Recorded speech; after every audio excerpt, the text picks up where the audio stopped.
Hello and welcome to another edition of the Hold All Tickets World Pool Preview in conjunction with the Hong Kong Jockey Club. Bet with the World and the World Pool this weekend. I'm your host, Alex Donnelly. We have a massive weekend of racing around the world.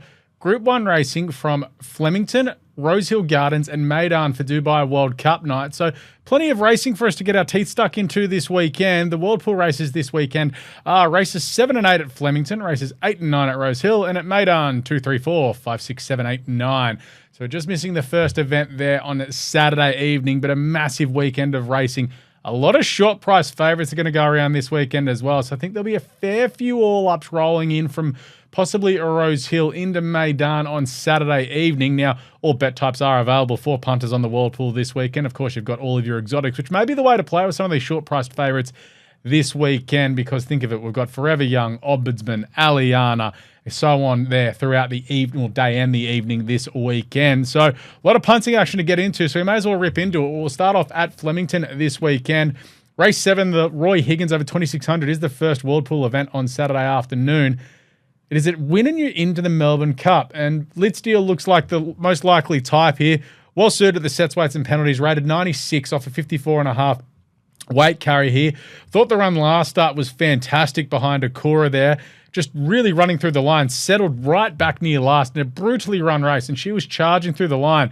2 starts ago, she was fantastic winning the 2,800 metre event on Melbourne Cup Day. And before that, she was second at Caulfield behind Mr. Monaco. Now, Mr. Monaco has since come out and bolted in last weekend at Rosehill, so the World Pool punters will know Mr. Monaco well. So that form line is one we want to follow.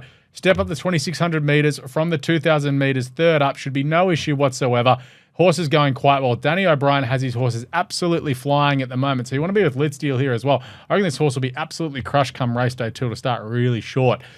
Race 8 at Flemington is the Australian Cup over 2,000 metres. $2 million on the line here. Champions Mile nominated Tom Kitten is in this event. He was a great last start winner in the All-Star Mile. Before that, he won the Heffernan first up. It's a really even race here because Birdman's absolutely flying. Of course, you've got Pride of Jenny here. Apulia gets the blinkers back on. And just having a look through this race, given the way Tom Kitten sort of jogged up to them last start and after having gone forward in the All-Star Mile, he's the one I want to be with here because Craig Williams knows what it takes to beat Pride of Jenny. He's done so many times on Mr. Brightside. You need to be close enough to Jenny in the run to get over the top of her. Because if you're too far back, you just cannot make the ground. It's just a pure physics thing. Despite going faster than Jenny late, you're just too far back to make up the ground. So I think Willow rolls forward here from barrier 12, puts Tom right on the speed here, and provided he gets a nice drag into the race, I think he's going to be really hard to get past. Of course, Birdman's flying. He can settle closer. And even like a Lucy from barrier 3, D-Lane usually throws the tactics out of the bag when he wants to ride these horses really well. He could put this horse in the race, and she was closing off really well. And Mark Twain possibly won for your exotics as well. He's absolutely flying. His first up run was fantastic, but overall, it is a great race this Saturday, the Australia Cup. It'll be one that we can follow going forward for sure. We move across to Rosehill Gardens, where race number 8 is the next event. It comes up 20 minutes after those Flemington events here. Tancred Stakes over 2,400 metres here. Aliana's going to start mighty short here, and I understand why. She was a great winner last week in the Randvet. Backs up the 2,400 metres within 7 days. Last time we saw her over 2,400 metres, she absolutely smashed them in the ATC Derby last year. Dubai Honours 2 for 2 at Rosehill, 2 for 2 at Rosehill first up, of course, being a winner of the Randvet and the Tancred last year. He returns. He's travelled around the world in the last 12 months. Ran over 2,400 metres behind Voyage Bubble at the end of last season as well in Hong Kong. Was good behind Goliath, who we know as well, and Convergent, who was a quite nice horse on the way up over in the UK. He's had 2 blowout runs late in the season on some synthetic surfaces at Sutherland Kempton Park. So look, he's going well. We know what he's going to do when he turns up here. Dubai Honour, he'll run quite well. Vauban was good first up. He was good in this race last year, and without winning in the autumn, I thought he was quite good too. But Aliana looks the goods here. I think she's one of the standouts across the day on a day with many shorties. Race 9 there is the Doncaster Pro. It is the final event in Australia for World Pool punters this weekend. Really tricky race to figure out here. Seppels has a really good 1,400 metre record. He's unbeaten second up. He's got 59.5 kilos on a 53 limit. He's got Oldham Globe form. He's going to be well backed. He's going to be one of your favourites here. Globe knocked up first up, should be much fitter. He led first up and knocked up. He was a Group 1 winner at the end of last preparation. Kovalika gets an absolutely amazing run on the map, and for World Pool punters, he could be 50 to 1 because, let's be honest, it's Kovalika. We're all sick of him at this point, but I just think he gets a really good run behind the speed here. Last preparation over a mile is beaten 3.5 lengths by Fangirl and Lindemann. If he runs up to that, he's going to go close to winning this race. I know his first up record isn't that great, only 2 placings from 7 attempts, but he gets Nash and a good gate, and his soft track record isn't too bad. There is some rain around potentially in Sydney. And then Feroce is going quite well also. He looks well placed in this event. Was really good first up behind Tom Kitten and probably a little bit flat second up. His trial between runs has been quite good. So a really interesting race here. And you've even got Greenfly down the bottom, who's won all 3 runs at this time in. He's flying. And then Shuto should love the wet going. So that's a bit of a look over on the Australian events. So we need to duck over to Meydan, where we'll talk about a couple of the races across the weekend there. The first of which being race number 3. It is the Dubai Gold Cup over 3,200 metres here. And our Riffer turns up first up after last being seen in the Hong Kong Vars, where he really ran through the line quite well. He looked like he was going to loom up and win at one point, but sort of peaked up on his run late.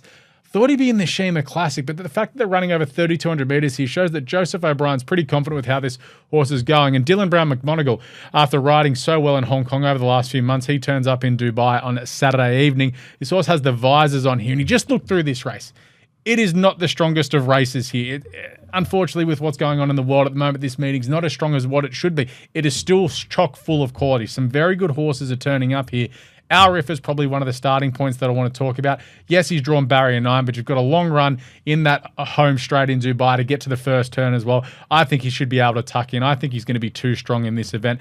Pretty happy to go his way to kick off the evening in Meydan. We'll skip across to race number 7 because I want to talk about one of the best horses in the world and a horse I was lucky enough to see last season in Ombudsman. He's your favourite for the Dubai Turf over 1,800 metres. This is where your all-up's going to come in. These last couple of races on Saturday night into Sunday morning here. Ombudsman, he'll be $1.30, $1.20, I think, on Saturday night. First up, he's just a good horse. Simple as that. He was a dominant winner at Royal Ascot last season. And then got knocked off by Aiden, then got a pacemaker to win a race at York as well. He's one of the best horses in the world in training at the moment.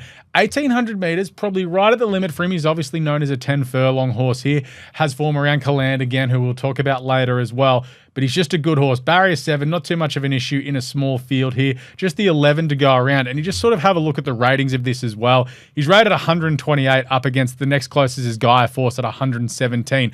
On pure ratings, he just has to turn up and run somewhere near his best, and he'll absolutely put a hole in them. The fact that the Gosdens are bringing him over shows that he is ready to go. They wouldn't be wasting a run into this horse. Obviously, Godolphin do want to show this horse off on one of their feature nights being at Meydan, but he should be getting the job done. He's one of the best horses in the world. Speaking of the best horse in the world, race number 8, the Shima Classic, 2,400 metres. The best horse in the world, Calandigan, resumes. Last seen winning the Japan Cup over in Tokyo, going across there and winning that after he'd won the Champions Stakes at Ascot. Jeez, he's a good horse. I know at the start of last season, everyone, when he ran second at Dubai last season, everyone's like, oh, I don't know if he's I'm going to do this, I'm going to do that. Then he proved to be, at the end of the season, he's one of the best horses in the world. You'd love for the ARC rules to change so that a gelding like him can run in the ARC, but we're going to be able to enjoy him for the next 2 or 3 years, which is probably the most exciting thing. He should turn up and get the job done. But this is a good field. Ethical Diamond was a winner of the Breeders' Cup and won that quite well. That was the staying event there on the turf. He turns up first up for Willie Mullins. He'll run well. Giavoletto was really good in the Hong Kong Vars at the end of last season after running really well in the ARC, so we know that he travels quite well.